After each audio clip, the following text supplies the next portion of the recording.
They patrol the streets to enforce the law, but sometimes the lines between power and accountability blur. From traffic stops to criminal investigations, officers rarely know who they are truly dealing with until the stakes skyrocket. But what happens when a routine encounter reveals a powerful secret? In these moments, authority clashes with authority, and the balance of power shifts in unexpected ways. This is the story of what happens when the badge meets the ballot box. So let's dive into this, where the law confronts the mayor. In the stillness of an October evening, a group of Fort Wayne police officers came upon a scene that seemed routine at first: a Chevrolet Impala tangled in what appeared to be a minor accident. Little did they know, this encounter would evolve into a test of their professionalism, judgment, and integrity. Julie, are you giving both of them a ride? What's your first name? I'm Cindy. Cindy. I'm Julie. This is Marty. Marty, nice to meet you. My car's all the way back here, so I'm going to have you guys step back here with me, okay? I've got soup with me. Well, hopefully it stays warm. Thank you so much. This is your mother? No, Cindy's. Cindy's. Okay. She's too old to be my mother. The officers approached the vehicle cautiously, noting its disheveled state. First, the officer suggested to the two older ladies, Cindy and Marty, that they can wait in the officer's car and stay warm there instead. The officer is then greeted by a man who appeared flustered yet confident. His demeanor suggested he was someone used to commanding attention. What they didn't realize as they began their inquiries was that they were dealing with Fort Wayne, Indiana's mayor, Tom Henry. As the conversation moved on, Mayor Henry introduced himself and told that the ladies were his wife and mother-in-law. While his initial remarks seemed innocent, the mayor quickly turned the conversation towards his wife's health issues, emphasizing her battle with cancer. The officers listened attentively. The mayor then proceeded to tell the officer that they took his wife out for the first time tonight to a fundraiser. His tone from the start is obvious that he's trying to grab sympathy. I probably went around the damn traffic circle too wide and hit somebody's side mirror. I gotcha. You were driving then? Yeah, I was driving. It is what it is. I gotcha. Who's stealing my car? Who's stealing my car? Is it my car? Okay, it's your car. I was going to say, who's stealing my car?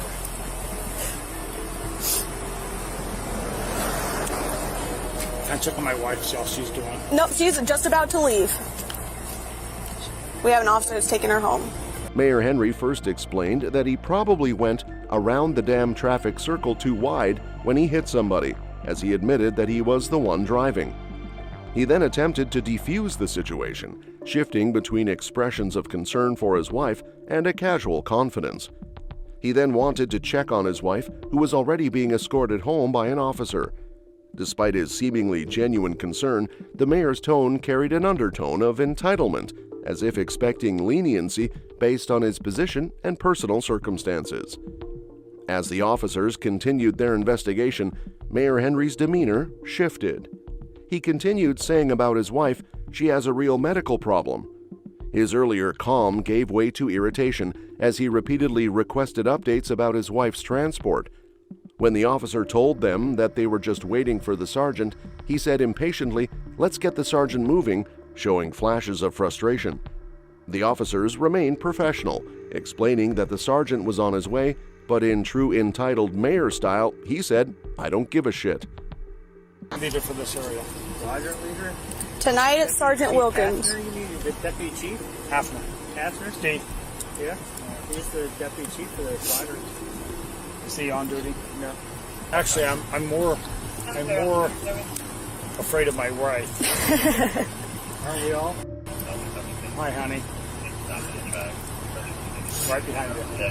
The mayor asked which sergeant was on duty that evening, when the officers replied that it was Sergeant Wilkins. He then questioned if Wilkins was the deputy chief before adding, "I'm just a little afraid of my wife," as if to lighten the mood. Moments later, he answered a call from her with a cheerful, "Hi, honey." It was clear the mayor was trying to present himself as a caring husband and display his affection for her, perhaps hoping to sway the officer's leniency. However, the officers saw through his attempts. They remained firm in their actions, explaining the importance of following proper procedures to ensure accountability, leaving no room for special treatment. If they did, the officers would have to answer for their actions. All right, So let's do our thing. just big deep breath and blow. Probably 4.0. No. You'd be dead if it was 4.0. I know. Mayor Henry reluctantly agreed to a field sobriety test. He tried guessing it, saying probably 4.0, to which the officer said you would be dead if it was 4.0. However, the results were unambiguous. His blood alcohol level was well above the legal limit, almost twice of it, a 1.56. The mayor's attempt to brush off the results with a wry grin and a joke did little to mask the seriousness of the situation. Well, Can you have a seat for me? see what Have a seat for me? You're gonna actually take me in? We're working through it. we're waiting to see. Right now, you're just being detained. Can you please have a seat?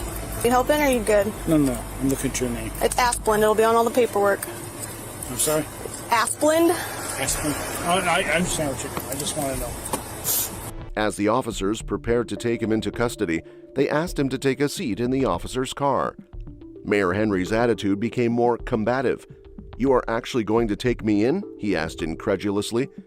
Despite his protests, the officers maintained their composure, emphasizing that they were working through it right now, and at that point he was just getting detained. While sitting, the officer asks the mayor, "Do you need help or are you good?"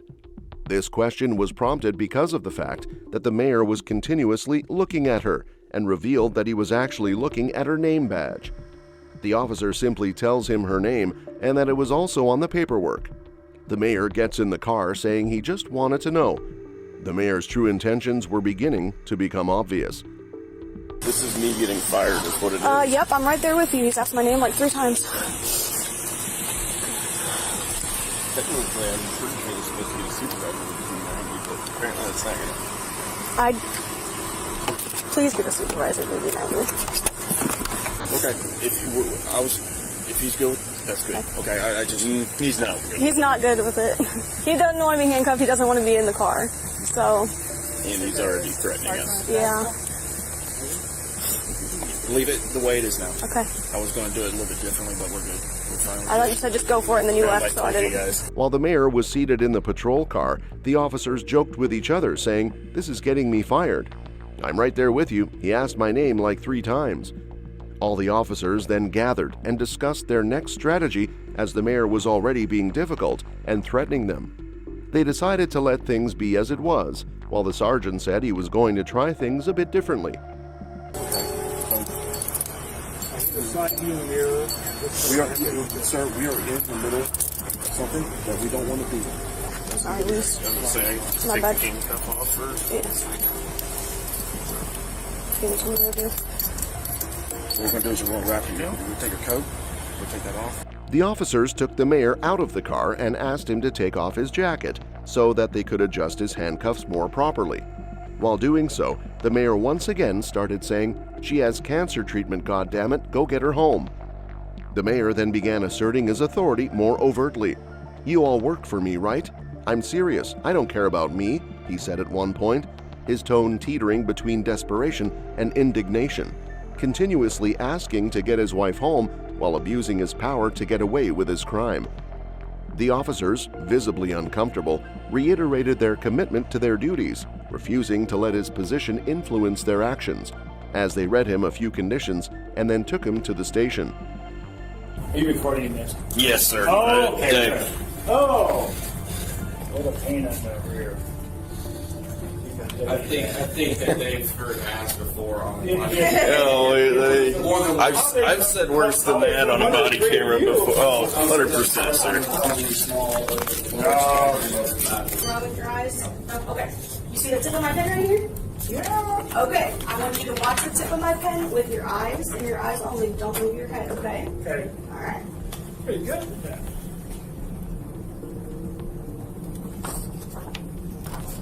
So I'm spending the night here? You're not going to pay for the night. I appreciate that. It's an OR charge, sir. I'm sorry, you might be here for a little bit, but. Not overnight.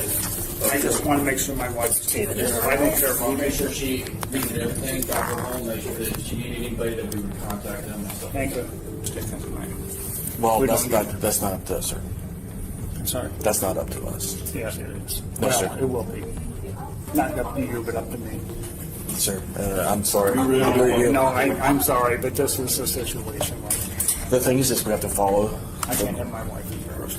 Look, sir, we have to follow the protocols. I know you do. At the station, Mayor Henry's demeanor oscillated between affability and irritation.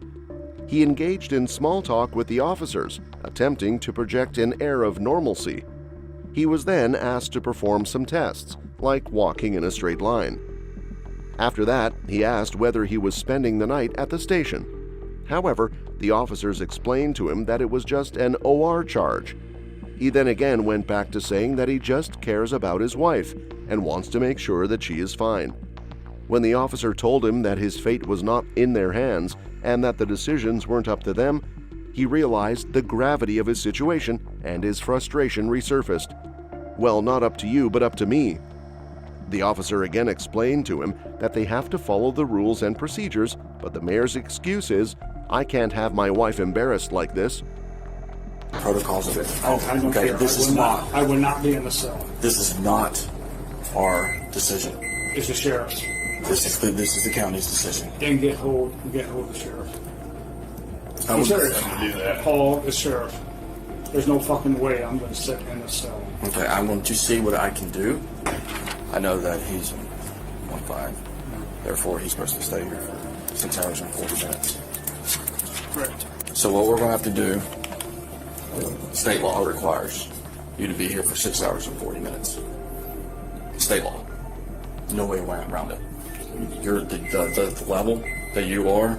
They have a cell to yourself, away from everybody else. Anxiety was at its peak, but there was no way he was going down without putting up a fight. Excuse me. Steve, Huh? you talk to Steve. I cannot talk to Steve. This is state law. This is the county state law. This is state law. State law or county law? This is state law that you have to be here for 6 hours and 40 minutes. I just talked to their command, and you have to be here for that Who in long. your command? I don't know.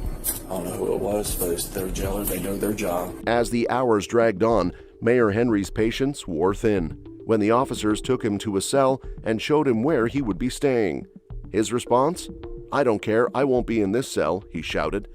When the officers calmly told him that it was the sheriff's and the county's decision, he demanded to speak with higher authorities, including the sheriff. "Get hold of the sheriff. No effing way I'm going to sit in the cell." Despite his efforts to assert control, the officers discussed it and then came to explain to him that the state laws mandated a mandatory holding period of 6 hours and 40 minutes for individuals with high blood alcohol levels like his.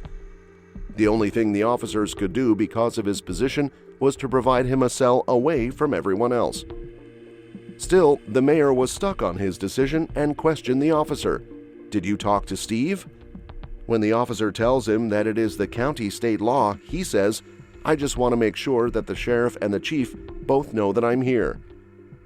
Police just released body cam video of the mayor's arrest back in October for drunk driving. In the face of job loss fears, the officers ultimately chose to uphold their responsibilities. Initially, the mayor attempted to keep the information under wraps. However, as the pressure from both the administration and the media intensified, he underwent a swift transformation. I made the decision to get behind the wheel of a car after drinking at a local function. And I accept responsibility for those actions. I knew better than to be in a position where there was going to be impaired driving. So today I'm again here to apologize for my actions. In the days following his arrest, the body cam footage was released to the public, sparking widespread criticism. Mayor Henry eventually issued a public apology, acknowledging his mistake and pledging to learn from the experience. "I made the decision to get behind the wheel after drinking at a local function," he admitted. "I accept responsibility for those actions." The mayor faced fines totaling over $3,000, court fees of $800, and a 90-day suspension of his driver's license.